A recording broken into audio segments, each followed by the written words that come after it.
Sveiki visi, jūs žiūrite kanalą Bitai ir Baitai. Dabar mes išspręsime 24 metų antrą uždavinį. Prieš pradedant, prašau paspauskite mygtukus like ir subscribe.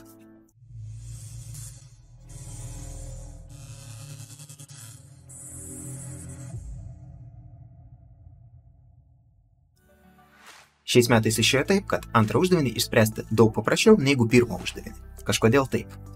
Ir dabar pažiūrėsime, ką mes turim padaryti. Tai mes turime dienų sąrašą ir laisvą laiką, kada žaidimų kambarys yra atidarytas ir mes galim užrezervuoti tą kambarį. Taip pat mes galim pastebėti, kad pas mus yra draugai, kurie turi laisvą laiką tam tikrą valandą, tam tikrą dieną. Ir mes turime pažiūrėti ir pasakyti, kada susirinks daugiausiai žmonių, kelintą dieną ir kelintą valandą. Ir kiek tų žmonių bus ir visus turėsime išvardinti. Tai mes nuskaitome iš pradžių dienų kiekį ir po to žmonių kiekį. Pradėsime iškart nuo struktūros. Pavadinsime tą struktūrą Free Time ir nurodysim dieną ir laiką. Taip pat būtų neblogai iškart saugoti vardus mūsų draugų, kurie galės dalyvauti tą dieną. Ir mes žinome, kad draugų kiekis gali būti 20, tai ten 20 ir nurodysim. Čia bus pas mus masyvas iš 20 elementų. Ir iškart galim nurodyti countą, kiek tų draugų bus. Pagal nutylėjimą nurodysim 0. Mums nepasakyta, nuo kurios iki kurios valandos pas mus dirba žaidimų kambarys, tai mes galvosim, kad jis dirba 24 valandas. Tai mes žinosime, kad 7 dienų bėgyje ir kiekvieną dieną po 24 valandas sukursime tokį masyvą. Ir sukursime du kintamosius. Tai laiko kiekį ir draugų kiekį. Iškart matom, kad toks masyvas užima labai daug vietos ir galima būtų supaprastinti tą dalyką naudojant vektorius, bet kol kas parašysime taip. Mes atidarysime failą judu.txt ir nuskaitysime duomenis. Tai nuskaitome valandų kiekį ir draugų kiekį. Taip pat mums reikalingas day countas. Kiek dienų pas mus buvo. O prie time countą mes priskirsime 0 ir čia nuskaitysime dienų kiekį. Ir po to nuskaitysime kiekvieną laiką. Ir čia eisim iki dienų kiekį. Iškart galim nuskaityti dieną. Tai pasakyti day.resize. Ir nurodyti, kad diena užima 3 simbolius. Ir naudojant pinread mes nurodome, kiek simbolių norime nuskaityti ir kur norime nuskaityti. Nurodome, kad nuskaitome į tą mūsų masyvą, į tą mūsų pavadinimą dienos. Toliau sukursime kintamąjį daytime count ir nuskaitysime, kiek tą dieną yra laisvų laikų. Tai trejetą, ketvirtą, vienetą ir vėl trejetą. Paleidžiame subciklą, kuriame nuskaitysime laiką ir galėsime sukurti naują elementą. Tai pagal time countą, kuris čia pas mus yra 0 kol kas, mes į nulinį elementą įrašysime tą dešimtuką, kuris pas mus buvo nuskaitytas čia per time, o kaip day mes nurodysim tą dieną, kurią čia ir nuskaitėme. Ir time countą didinam iki vieneto, nes pas mus atsirado vienas laisvas laikas. Ir taip judėsime toliau ir kursime visus kitus elementus. Kai mes tai padarysime, galėsime pereiti prie draugų nuskaitimo. Mes pasakysime, kad kiekvienas draugas turi vardą ir laisvų valandų kiekį. Pas mus pasakyta, kad draugo vardas gali būti sudarytas iš 12 simbolių, tai 12 simbolių mes ir nuskaitysime. Taip pat čia nepamirštame prieš read padaryti ignore, kad ignoruoti perėjimą į sekančią eilutę. Lygiai tą patį mes darome ir čia. Mes ignoruojame perėjimą į sekančią eilutę ir iškart pradedam nuo sekančios eilutės vardo nuskaitymą. Ir nuskaitome, kiek laikų jis turės. Ir sukursime dar vieną subciklą. Praeisime pro tos laikus, nuskaitysime dieną, lygiai taip pat, kaip mes darėme prieš tai. Ir toliau mes nuskaitome laiką. Ir praeiname pro mūsų free times ir žiūrim, ar ten yra toks laisvas laikas ar nėra. Jeigu ten yra toks laisvas laikas, tai mes pagal tą kiekį priskiriam naują vardą ir sakome, kad draugų kiekis pas mus padidėjo. Kad būtų paprasčiau, padarysime taip. Sakysime, kad kiekis tai pas mus ir bus indeksas, mes pagal tą indeksą priskiriam naują vardą ir sakome, kad didėja mūsų kiekis. Ir kai mes viską padarėm, galim tą failą uždaryti. Ir atidarysime rezultato failą. Bet prieš tai mes turime tą masyvą surikiuoti. Tai ir parašysime funkciją rikiavimo.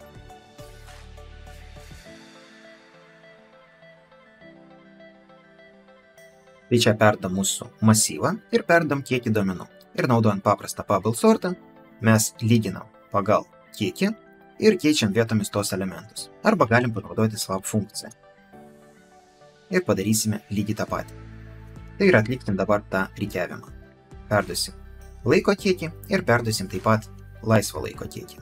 Atidarysime rezultatų failą ir į rezultatų failą mes išvesime laikus, kada pas mus gali ateiti 4 arba daugiau draugų. Tai mes nurodome dieną, nurodome laiką ir nurodome, kiek draugų pas mus gali ateiti, tai tą countą. Ir iškart pereinam į sekančią eilutę. O toliau mes galim praeiti pro visus draugus ir išvesti kiekvieną draugą. Išvesti jo vardą. Ir kai mes tai padarysime, kai išvesime kiekvieną dieną, mes uždarysime failą. Ir paleidus tą kodą, mes gauname teisingą atsakymą. Vienintelė problema yra tokia, kad pas mus vardai nesurikiuoti. Mes turim surikiuoti vardus abecėliškai. Tai parašysime dar vieną funkciją rikiavimą.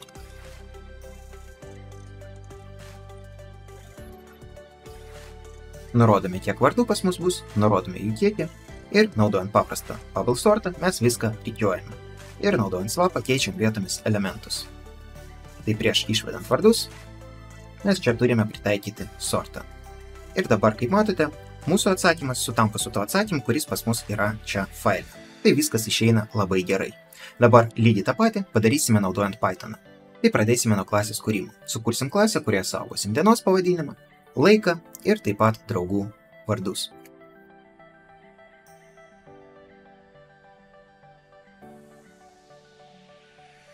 Ir pas mus čia bus tuščias masyvas. Atidarome failą nuskaitimui ir nuskaitysim duomenis.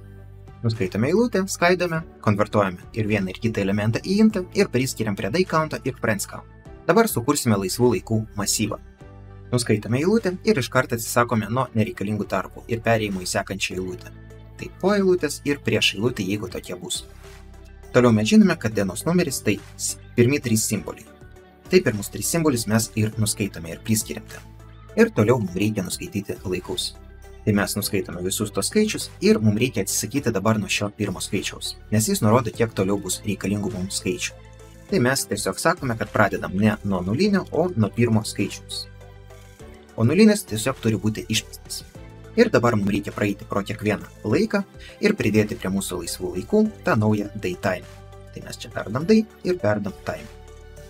Toliau mums reikia nuskaityti draugus. Tai nuskaitome iki 12 simboliaus, nes iki ten pas mus gali būti vardas ir toliau nuskaitome kitus duomenis. Tai tada po to pradedam nuo 12 simboliaus ir darome splitą, tai atsisakome nuo visų kitų duomenų. Bet mums taip pat nereikia žinoti, o kiek ten po to pas mus bus tų valandų. Tai nuo tų skaičių mes galim atsisakyti čia. Tai po splitos sakome, kad pradedam nuo pirmo ir iki paskutinio. Nulinis mums nereikalingas čia. Ir paleisim įdomesnį formą. Mes pilnai aprašysime range, sakysime, kad pradedam nuo nulinio elemento ir toliau einame iki kiekio elemento. Tai iki len, friends, days. Ir imsime kas antrą elementą. Taip mes žinosime, kad pirmas elementas tai pas mus yra diena, o antras elementas tai pas mus yra laikas. Taip pat, jeigu mes darome splitą, tai tos visus tarpus mums panaikins. Ir čia, kai mes nuskaitome pirmus 3 simbolius, mes turime atsisakyti nuo tų nereikalingų papildomų tarpų, taikant strip funkciją. Tada mes tikrai galėsime normaliai palyginti dienos pavadinimus. Mes sakome, kad įtasis elementas tai pas mus bus mūsų diena, o i+1 elementas tai pas mus bus laikas. Tai mes nuskaitome diena, laikas, nes imam kas antrą i eis per vieną elementą. Tai nulinis, po to antras, ketvirtas, šeštas ir taip toliau. O i+1 tai visada bus mūsų laikas. Laisvas laikas, kada tas draugas gali ateiti. Ir mums, kai pavyko nuskaityti draugo laisvą laiką, mes praeinam pro visus mūsų kambario laisvus laikus ir žiūrim, jeigu sutampa ir diena, ir laikas, tai mes sakome, jo, tas draugas gali tą dieną pas mus ateiti. Ir dabar mums reikia parašyti funkciją, naudojant kurią mes surikiuosime pagal draugų kiekį mažėjančiai.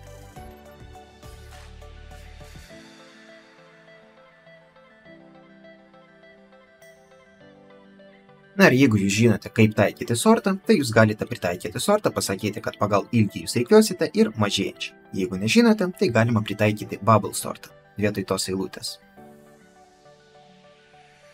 Mes lyginsim pagal draugų kiekį ir keisim vietomis tos elementus. Ir dabar čia turim išvesti tą funkciją. Sakysime, kad reikiuojame ir mums reikia tik išvesti duomenis. Tai praeinam pro mūsų laisvus laikus ir išvesim tik tokiu atveju, jeigu ten draugų kiekis yra 4 arba daugiau. Tik turim išvesti tai į failą. Tai išvedam dieną, išvedam laiką ir išvedam draugų kiekį ir pereinam į sekančią eilutę. Toliau mes praeisime pro visus draugus ir išvesim draugų vardus. Tik yra vienintelis niuansas. Vardai turi būti surikiuoti didėjimo tvarka. Tai čia mes galim pritaikyti tiesiog sorted funkciją. Arba parašyti dar vieną funkciją su bubble sortu, kurią ir surikios visų draugų vardus. Ir čia turim žiūrėti pagal draugų kiekį. Paleidžiam tą kodą ir gaunam, atrodo, kaip ir teisingą atsakymą. Tik kaip matote čia, pas mus nėra tarpo reikalingo. Kaip jūs galite pastebėti, atsakymai pas mus sutampa, tik čia turim pridėti papildomą tarpą, kuris nurodys, kad romėniškas skaičius turi būti sudarytas iš 3 simbolių. Tai dabar ir parašysime. Čia, kur yra dai, mes rašome dvitaškį ir parašome tokį dalyką, kuris nurodo, kad tas elementas užims 3 vietas. Paleidžiam kodą ir matome, kad tikrai pas mus tas skaičius pasitraukia nuo dienos numerio.